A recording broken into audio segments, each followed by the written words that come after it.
네, 9주차 강의 시작하겠습니다. 후반부 수업은 음, 논증적인 걸 몇 개를 보도록 하겠습니다. 논증을 몇 가지 보기로 하는데 첫 번째 인식을 보도록 하고요. 인식은 무엇을 알다라는 뜻이죠. 네, 알미 무엇인가? 논리학에서 아주 중요한 얘기들입니다. 그리고 두 번째는 말. 우리가 논리학에서 말을 사용하잖아요. 말과 그 말의 의미가 어디 있는지 말과 의미에 관한 논증적인 걸 읽도록 하겠습니다. 첫 번째 3주 동안은 인식에 관해서 배울 거고요. 두 번째 3주 동안에는 말과 의미를 배울 것입니다. 여러분에게 제공된 교재 전부를 봅니다. 여기는 전부 보는데 여기는 전부 보지는 않고요. 사용 의미론 직전까지, 그러니까 여기는 한 70% 정도 교재를 사용한다고 보시면 되겠어요. 제가 해드린 것만, 그러니까 제가 수업한 것만 시험에 나옵니다. 오롯이 수업한 것만 시험 범위에 해당합니다. 그것만 주의하시면 될 것 같습니다. 구체적인 내용으로 들어가 보도록 하겠습니다. 자, 인식이란 무엇인가? 중요한 건 지금 우리 인식을 배우려고 하고 있는 거죠. 인식, 에피스테몰로기라고 하는데, 어, 뭐 독일어니까 여러분들 에피스테메라고 하거든요. 정확히는 에피스테메라고 하는데, 이건 고대 그리스어입니다. 참된 알을 뜻하죠. 참된 암, 혹은 뭐 지식이라고 할까요? 그러니까 뭐 이거는 진리라는 말로 바꿔서 쓰기도 합니다. 에피스테메라는 말. 근데 영어에서는 이게 knowing 정도 됩니다. 대문자 써서요. 무엇을 알다 그러잖아요. I know him 하면 나는 그를 알다라고, 안다라고 하잖아요. 바로 그걸 얘기합니다. 알미란 무엇인가. 자, 이 플라톤까지 인식이란 무엇인가라고 물어보고 있는데, 이때 인식의 내포를 묻고 있는 거겠죠. 플라톤으로까지 거슬러 올라가는 전통적인 견해에 따르면, 여긴 체크해야겠죠. 인식은 참으로 근거 지어진 의견이다라고 정의하고 있습니다. 수로만 잘라보면 참으로 근거 지어진 의견이라는 거죠. 인식도, 그러니까 지식도 의견에 불과한 셈이 됩니다. 근데 뭐가 다르냐?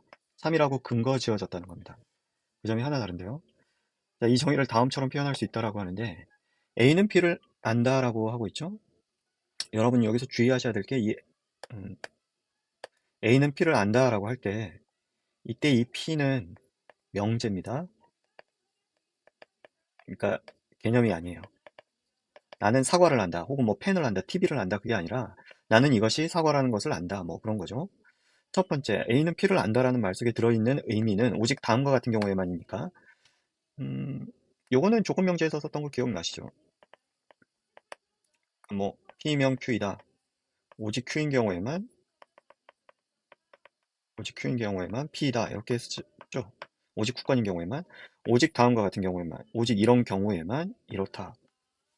라는 말이에요. 그러니까 요게 후권인 경우죠. A가 P를 안다면 이런 의미, 세 가지 의미가 도출된다는 거예요. A는 P라는 확신을 갖는 거고, 좀 지워볼게요. A는 P라는 우선 믿음의 단계에 있게 돼요. 그리고 이제 P는 참이다라고, 그러니까 P의 진리값이 드러나야 돼요. 그 다음에 마지막으로 이 첫 번째 확신 있죠? 이 A의 확신이 잘 근거 지어져야 됩니다. 이게 문제인데요. 이 근거 짓는다. 무엇을 갖고 근거 짓느냐. 이게 문제의 핵심입니다. 3번이. 계속해서 봅시다. 이 세 조건들은 무슨 뜻인가? 첫째, 첫째가 아니죠. 내가 P라는 것을 안다는 것은 내가 P를 참이라고 간주한다는 뜻이다. 그쵸? 참이라고 믿는다는 거죠. 예를 들어, 여기 잘라보죠. 내가 축구팀 울산 현대가 한국 프로리그에서 우승을 할 거라고 믿을 수는 있다. 이게 첫 번째 관한 얘기입니다. 여기 괄호. 첫 번째. 그러나 이것만으로 내 믿음을 지식으로 보기에는 충분치 않다. 만일 울산 현대가 우승을 차지하지 못한다면 나는 그것을 제대로, 자, 여기서 보시면 우승을 차지하지 못한다면 참이 아니라는 뜻이죠. 우승을 할 거라고 믿었는데 제대로 알지 못한 것이 되죠. 내가 P라는 것을 알기 위해서는 P는 참이 되어야 해요. 여기가 지금 그 얘기하고 있는 거죠. 여기서 잘라야겠네요. 여기 두 번째. P는 참여야만 한다. 그러나 이것만 가지고는 여전히 충분하지 않다라고 얘기하고 있습니다. 근데 내가 울산 현대가 우승하기를 희망하기 때문에, 자, 여기 희망도 있죠. 우승하기를 희망. 그 팀이 우승을 차지할 거라고 믿는다고 해보자. 그리고 울산 현대가 실제로 우승을 했다고 쳐보자. 이 경우 울산 현대가 우승을 할 것을 내가 알았다고 말할 수는 없겠죠. 희망한다고 희망했어. 그리고 실제로 우승했어요. 안 거예요? 그건 아니잖아요. 희망한다고 우승하는 건 아니잖아요. 그쵸? 그래서 마지막 세 번째가 나오는 거예요. 내가 필요한 것을 알기 위해서는 내 믿음은 잘 근거 지어져야만 한다는 거예요. 여기서는 지금 희망이 근거가 될 수 없다는 얘기를 하고 있는 거죠. 그러면 믿음을 알므로 만들어주는 충분한 근거가 무엇인가? 자, 첫 번째는 믿음의 단계였어요. 네, 그걸 알므로 만들어줘요. 그러니까 신념에서 믿음이죠. 암, 혹은 지식, 혹은 인식, 이로 어떻게 발전하는가예요. 이게 어떻게 근거 지어질 수 있느냐예요. 이 문제는 사실 두 번째 얘기하고도 얽혀 있는데 우선 여기서는 이 교재의 내용만 따라가 보도록 합시다. 이는 답하기 쉽지 않은 물음이다. 다양한 맥락에 따라 다양한 기준이 적용될 수 있기 때문에 그렇죠. 이게 문제예요. 그러나 이 기준을 어떻게 규정하느냐와 무관하게 변하지 않는 근본적인 점이 있는데 그것은 바로 지식은 참으로 근거 지어진 의견이다. 그렇게만 해보세요. 제일 앞에 나왔던 거죠. 여기 요거 그대로 똑같죠. 음, 여기도 지금 똑같죠. 근데 여기가 항상 문제라는 거예요. 근거 지어졌다. 근거를 짓는다. 근거 짓기. 이걸 어떻게 하느냐 이거예요. 뭘 가지고 하느냐. 이성적인 사람이라면 그 누구도 의심할 수 없는 참인 지식이 존재할까? 이게 지금 이 주제의 핵심인데요. 인식. 인식에서 이 질문, 이 물음이 가장 핵심적인 물음입니다. 특히 이성적인 사람이라면 여기, 이 부분. 그 누구도 의심할 수 없는 참인 지식. 요게 문제예요, 요게. 이런 게 존재하겠냐 이거죠. 이런 게 과연 존재할까? 이 물음에 답하기 위해서는 우선 인식의 근원 혹은 토대가 무엇인지 생각해 봐야 되는데요. 네, 엉망진창이네요. 인식의 근원 혹은 토대가 무엇인지 생각해 봐야 되는데, 첫 번째가 역사적으로는 경험, 그리고 이성, 이렇게 두 가지로 나뉜다는 거예요. 경험과 이성. 인식으로 간주됩니다. 전자를 영국의 경험론이라고 하고, 후자를 대륙의 합리론이라고 합니다. 이 경험론, 영국의 경험론은 주로 이제 귀납적인 추론을 많이 합니다. 후자의 대륙의 합리론은 주로 연역 추론을 많이 합니다. 학문의 방법에 있어서 그렇다는 거죠. 이 두 가지가 이제 인식의 근원 혹은 토대인데 이 두 가지를 중심으로 이론이 전개됩니다. 첫째, 경험은 이 부분을 이렇게 표시하시면 경험은 우리가 다섯 감각기관, 오감이라고 합시다. 오감. 다섯 가지 감각기관으로 받아들인 모든 것입니다. 경험의 정의를 하고 있죠.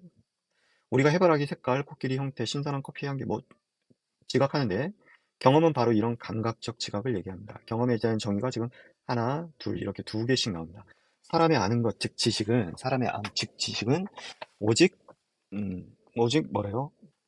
경험론자들은 오직 감각적 지각으로만 들어온다는 거예요. 이것 이외의 지식의 근원은 없다. 여기서 이것은 무엇일까요, 그럼? 바로 이거겠죠. 감각적 지각, 경험. 경험 이외의 지식의 근원은 없다라고 경험론자들은 주장합니다. 경험론자들은. 자, 그러면 우리가 지금 현재 이거 전부 지어보겠습니다. 인식의 근원, 인식의 근원 혹은 토대에 대해서 묻고 있는데 첫 번째가 경험과 이성이라고 있잖아요. 근데 이 부분은 오직 감각적 지각, 이거 외에 지식의 근원은 없다라고 얘기합니다. 그럼 대륙의 합리론은 어떻게 얘기할까요? 이성밖에 없다고 얘기하겠죠. 이성밖에. 그 얘기를 이제 볼 건데 경험적 인식은 후험적 인식이라고 불립니다. 음, 경험적 인식 이렇게 이해하세요. 경험적 인식 거의 99% 똑같아요. 네, 거의 같은 말입니다. 반대로 이와 반대로 여기서 자르셔야 되는데요. 경험 이전에 여기가 중요합니다. 경험 이전에 경험과 상관없이 성립하는 지식이 있습니다. 이런 거를 이 후험적이라는 말하고 반대에 대해서 선험적 지식이라고 합니다. 선험적 지식 혹은 인식이라고 합니다. 핵심은 거기 있어요. 경험 이전에 그러니까 경험을 하기 전이죠. 그리고 더 중요한 거는 이건데요. 경험과 상관없이. 즉, 이 말은 무슨 얘기냐? 경험과 독립해 있다라는 뜻입니다. 다시 말하면, 경험을 하지 않더라도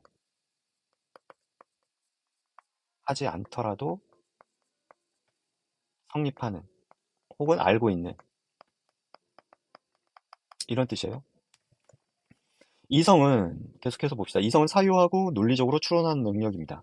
이성에 대한 정의가 나와 있죠? 이성은 사유하고 논리적으로 추론하는 능력을 뜻한다. 그래서 이성은 능력입니다. 이성은 능력이에요. 우리 안에 들어있는 능력. 누구의 능력? 우리의 능력이죠? 우리의 무슨 능력? 추론 능력입니다. 간단하게 얘기하면. 우리는 이성적 사유를 통해서, 자, 이성적 사유를 통해서, 이때 지금 중요한 거는 경험과 상관없이. 이 말을 넣으면 더 좋아요. 오로지. 이성적 사유를 통해서 삼각형의 내각의 합이 180도이며 2 플러스 2는 4이며 남자인 요셉은 어머니일 수 없다는 것을 안다. 자, 명제가 지금 3개 나왔죠? 180도, 그 다음 2 플러스 2는 4, 남자인 요셉은 어머니일 수 없다. 이렇게. 하나, 둘, 셋. 요런 걸 다 뭐라고 해요? 분석 명제라고 합니다. 나중에 좀 설명드리겠는데 일단 넘어가죠. 진도를 위해서. 이처럼 이성의 추론만이라고 하고 있잖아요. 그러니까 경험이 없다는 뜻이에요. 경험과 상관없이 획득한 인식을 선험적 인식이라고 부릅니다.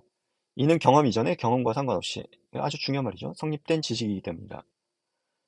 자, 경험 이전에 경험과 상관없이 성립하는 지식. 자, 요거와 정반대되는 게 아까 경험적 인식이라고 했죠. 오로지 경험을 통해 경험적 지각을 통해 얻는 인식. 아이고, 경험적 지각을 통해 얻는 인식 혹은 또는 지식이라고 할 수 있겠네요. 이걸 경험적 인식 혹은 지식이라고 합니다. 인식의 근원이 정반대 있죠. 이거하고 이거 이렇게 비교해 보시면 인식의 그럼 결정적인 토대는 어디에 있는가? 감각적 지각인가? 여러분들은 어떻게 생각하십니까? 그러니까 경험인가? 혹은 이성인가? 논리적 추론과 사유 능력인가? 뭐 가장 유력한 답은 저자는 그렇게 얘기하고 있죠. 이성뿐만 아니라 경험도 인식의 토대로서 기여할 수 있다는 점을 얘기하고 있습니다. 그래서 둘 다이라고 답하는 것이 최선이지만 어느 쪽이 더 근본적인가를 묻겠다고 하고 있죠. 어느 쪽이 더 근본적인가? 여러분은 이 둘 중 어느 쪽이 더 근본적이라고 생각해요? 인식의 근원, 지식의 근원. 생각해 볼 만한 문제죠.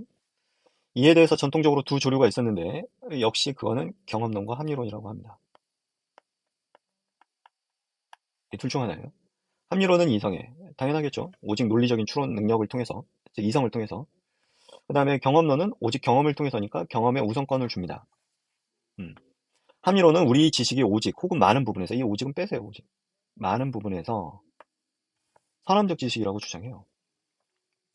오직을 집어넣을 수도 있어요. 근데 여러분들이 이해하려면 좀 복잡하니까 이게 좀 많은 설명이 필요하거든요. 그러니까 오직은 빼시고 경험론은 뭐 대부분 다, 거의 다 전부라고 얘기할 수 있어요. 그러니까 선험적 지식을 인정하지 않기 때문에 경험적 지식이라고 주장합니다. 그러나 이러한 간단한 진술만으로는 두 가지 지식이 어느 정도 배분되는지 규정할 수 없습니다. 따라서 자신을 합리론자 혹은 경험론자라고 정체성을 밝히는 철학자들은 그렇게 많지 않다. 이건 지워버리십시오. 여기까지 지워버리시고 이러한 기본적인 구도는 확실한 지식이 있는가 하는 물음, 확실한 지식, 이게 문제겠죠. 확실한 지식. 있는가 하는 물음을 논의할 수 있게 하는 틀을 마련해 줍니다. 자, 이렇게 하면 지워지나요? 아, 안 지워지는구나. 네, 요 부분은 지워버리십시오. 확실한 지식은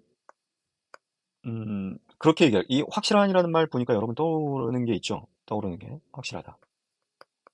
확실성. 어디서 나오는 거예요? 연역 논증에서 나왔죠?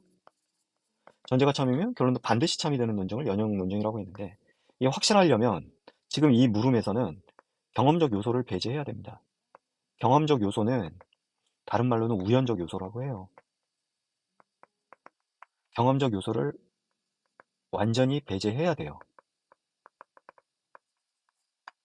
그렇다면 이 경험적 요소를 완전히 배제한 지식이겠죠? 이런 지식은 선험적 지식밖에 없잖아요. 왜냐하면 선험적 지식은 경험과 상관없이 성립하는 지식이니까요. 그러니까 확실한 지식이 있는가 하는 물음은 다시 말해서 선험적 지식이 있는가? 라는 물음으로 바꿔서 물어볼 수 있어요. 선험적 지식이 있다라는 얘기는 필연적인 지식이 있다는 뜻입니다. 필연적 지식이. 우연적이지 않고 오로지 필연적인 지식이 있다는 뜻이에요. 확실성을 추구할 수 있다는 거죠. 그에 대해서 합리론자들은 있다라고 얘기하는 겁니다. 합리론자들은. 그럼 반대로 경험론자들은 어떻게 얘기할까요? 경험론자들은 그러한 선험적 지식은 존재하지 않는다. 물론 이들은 경험적 지식을 인정합니다. 경험적 지식은 인정하는데 선험적 지식이 없다는 거예요.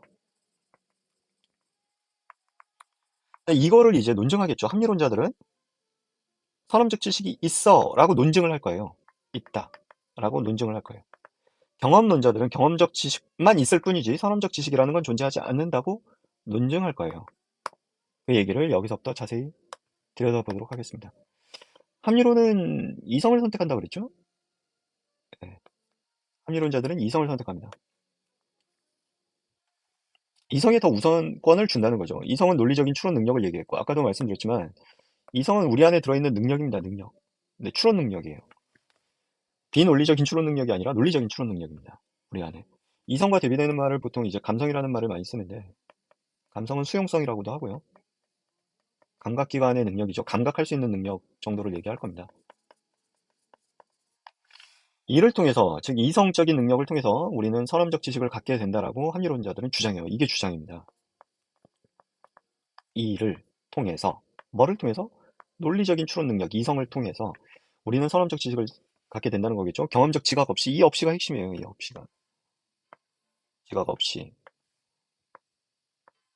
우리는 이성적 사유를 통해서 세계에 대한 특정한 인식들을 획득할 수 있다. 이런 사유 능력은 이성 혹은 지성으로 불리며 이런 이유로 합리론이라고 하는데요. 자, 이런 게 있을까요? 경험과 상관없이 성립하는 지식. 여러분 이 개념 외우셔야겠죠? 네. 선험적 인식. 이런 게 있을까요? 도대체? 오직 사유를 통해서 획득할 수 있는 지식. 이 지식이 뭡니까? 바로 요거죠. 경험과 상관없이 성립하는 지식. 이런 지식이 있냐 이거예요. 그 예가 있는데 첫 번째가 플라톤. 플라톤이 대화편 매너리에서 말하는 기하학적 도형에 대한 지식이 그런 예라는 겁니다. 기하학적 도형에 대한 지식. 쭉 읽어보죠. 뭐 노예에게 기하학 문제를 내는데 노예는 교육받지 않았어요. 근데 소크라테스가 노련한 질문을 해서 그를 안내한 결과 결국 그는 문제를 푸는데 성공합니다. 노예의 마음에는 어떤 특정한 종류의 지식이 여기 문장을 잘 보시면 마음에는 어떤 특정한 종류의 지식이 이미 존재하는 것이 틀림없다라고 얘기를 해요. 이 마음속에 들어있는 어떤 특정한 종류의 지식, 바로 요거. 어떤 특정한 종류의 지식이 어떻게 이미 존재하고 있죠. 우리 안에. 이미 우리 안에 존재하는 것이 틀림없죠. 요거를 선험적 지식이라고 봤던 거예요. 즉 기하학적 도형에 대한 지식을 그렇게 봤다는 거죠. 그는 단지 자신 안에 있었던 지식을 어떻게 합니까? 이미 우리 안에 있었기 때문에 이거는 기억을 한 것에 불과합니다. 기억을. 이해 가시죠? 그러니까 이거를 정확히는 상기라고 표현하는데요. 플라톤의 상기론에서 나온 얘기인데 기억해낸 것일 뿐이라고 얘기해요. 뭐 이것은 지우셔도 좋습니다. 이걸 뭐 삼파술이라고 하는데 이거는 지워버리십시오. 여기선 중요하지 않습니다.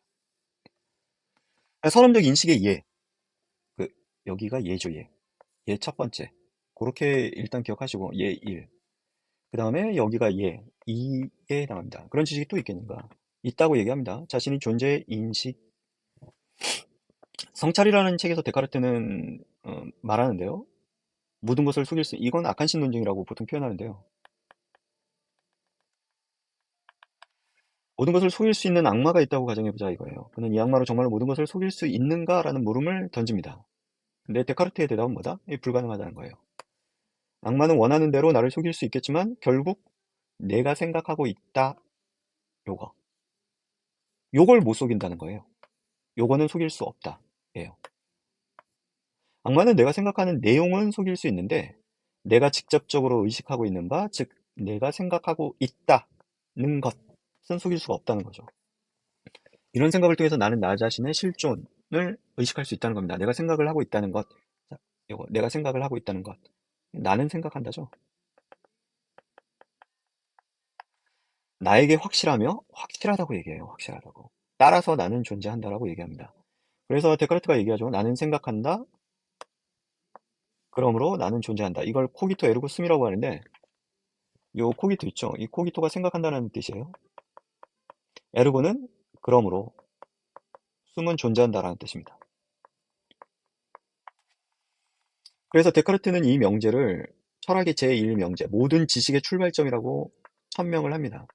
사실 오늘날의 철학은 이 명제 위에 성립하고 있다고 봐도 무방합니다. 이 명제의 지배를 받아왔다고 생각하면 되죠. 좀 어, 깊은 얘기인데요. 이 얘기로 들어가면은 전공 심화로 들어가야 되기 때문에 그 내용은 생략하도록 하겠습니다. 생각하는 존재인 나에 대한 관념은 이미 우리 안에 있으며, 우리 안에 있다 이거예요. 순전히 사유를 통해서 우리는 그 관념에 도달할 수 있다. 혹은 우리는 그 관념, 요 부분을 어떻게 말할 수도 있다는 거예요. 우리는 그 관념을 기억해낼 수도 있다는 거죠. 그러니까 상기해낼 수 있다는 거죠. 왜? 우리 안에 이미 있기 때문에. 우리 안에 이미 있잖아요. 그래서 기억만 해내면 된다는 거예요. 자, 여기까지 하고 잠시 쉬었다고 할까요?